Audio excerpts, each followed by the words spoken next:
If the truth be told, we were being totally honest. Most of us don't like waiting. Particularly if we're waiting for something to change or something to get better. Waiting can be a very frustrating experience. But the worst kind of waiting of all is waiting on God. When God forces you to wait for things to get better in your life, for things to improve, to change, to reverse, and nothing is happening. And yet, over and over again in the Bible, we're told to wait on the Lord. The most difficult place for you to be in life is in God's waiting room. In God's waiting room. Some of you are in God's waiting room right now. What is God's waiting room? When you're in a hurry for something to happen and God isn't. That's God's waiting room. Some of you are in a hurry to graduate. Some of you are in a hurry to get married. Some of you are in a hurry to start a family. Some of you are in a hurry to launch a new business, to close a big deal. Some of you are in a hurry for a big goal, a big dream, a big accomplishment. Some of you are in a hurry for all kinds of different things, and God isn't. And one reason we get in a hurry is we think we're falling behind. Our friend is getting married. Our coworker got promoted. The neighbors moved into a new house. We got to make things happen. We're being left out. Well, here's the key. What has your name on it will not go to anyone else. We don't like to trust somebody else's timing. Why? Because we lose control. And so we'd rather than trust God, because trusting God means, my goodness, I actually have to trust God. We'd rather go, listen, I like the plan and purpose you have for my life, but can we do it my way? And here's the funny thing. Now that I'm a parent, I recognize in my children that they don't like it to wait on my timing. They don't like to wait. They don't like to chill and be patient. But the thing is, if they would just trust my timing, they would recognize it's for their good. It's for them to be blessed and prosperous. And so you can live life frustrated, anxious, stressed out, angry, or you can rest and go, God, I have to trust in your timing. Another thing you have to learn in life is that a delay is not a denial. There's a big difference between no and not yet. Now, immature children don't know the difference. You tell a kid, not yet, they start crying and having a hissy fit because they think it means no. They don't understand a delay is not a denial. We all have things that we're waiting for, problem to turn around. When it's taking longer than we thought, it's easy to get discouraged, to become impatient. But sometimes it's not happening because we're not prepared for what God has prepared. You need more time to grow, to develop, to gain experience. Patience is developed in the wait room. Before you see what God promised, God will send you to the wait room. You may not like it. Other people are in the game, making progress. You're stuck waiting. You may not see anything changing, but something is happening. Patience is working. You're growing, developing, getting you prepared so you can sustain what God has coming. Don't get discouraged because it's not happening as fast as you would like. When He knows you're ready, what you give birth to.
going to be much bigger than you've imagined.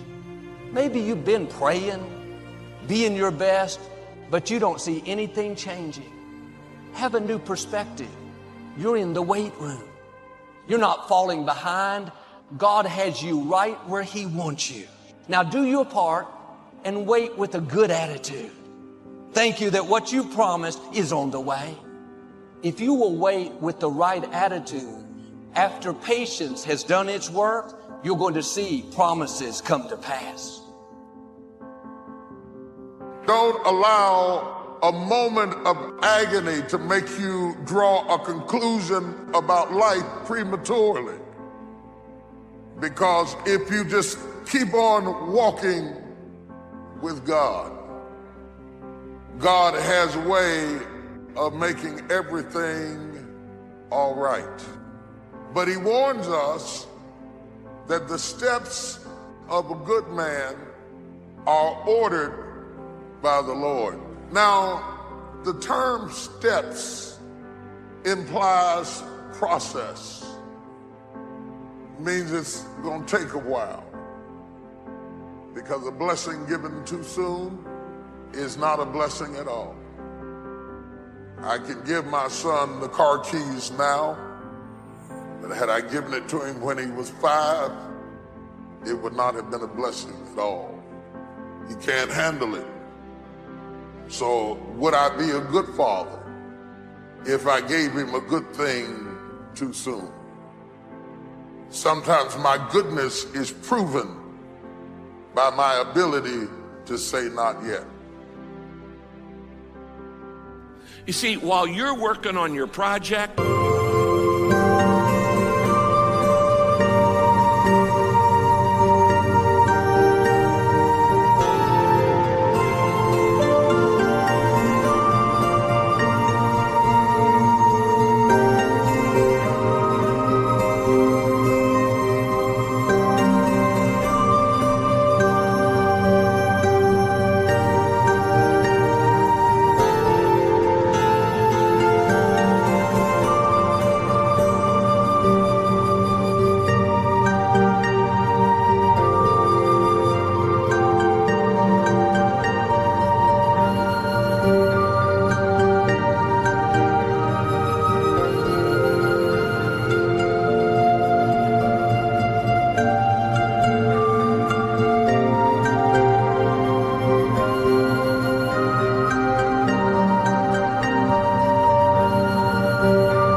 your dream, your vision, God's working on you. And God's much more interested in you than in what you're trying to accomplish. Because you're not taking your accomplishments to heaven, but you are taking your character.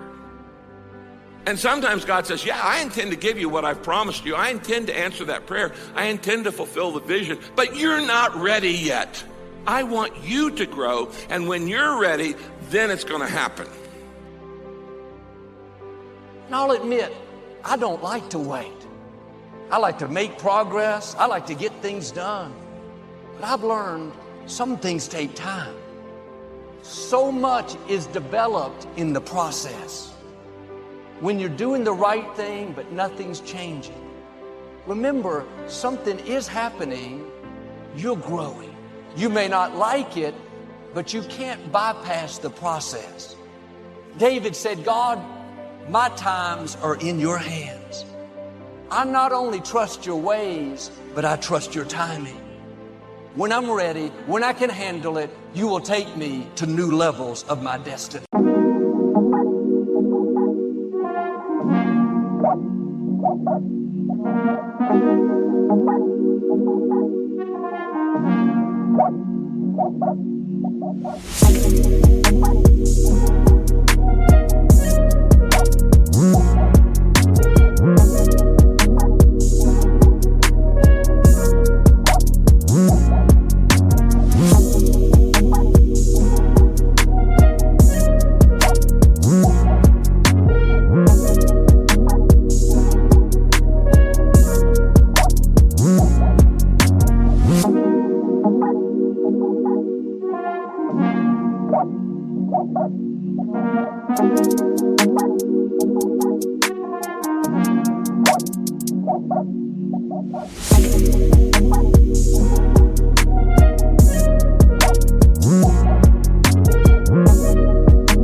Something may have your name on it.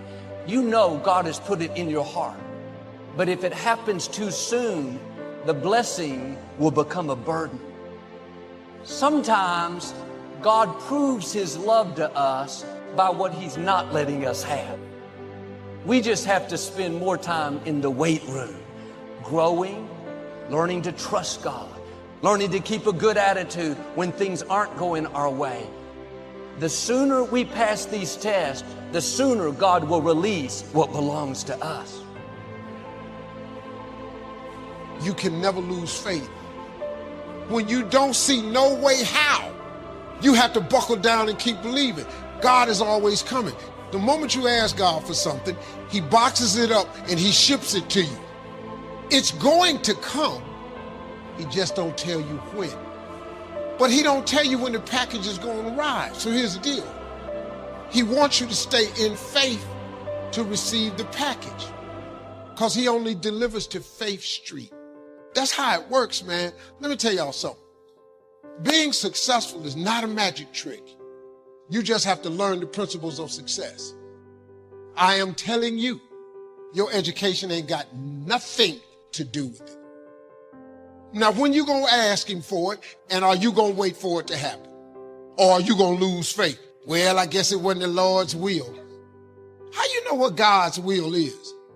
It all happens at an appointed time, but you have to stay in faith for the appointed time to happen for you.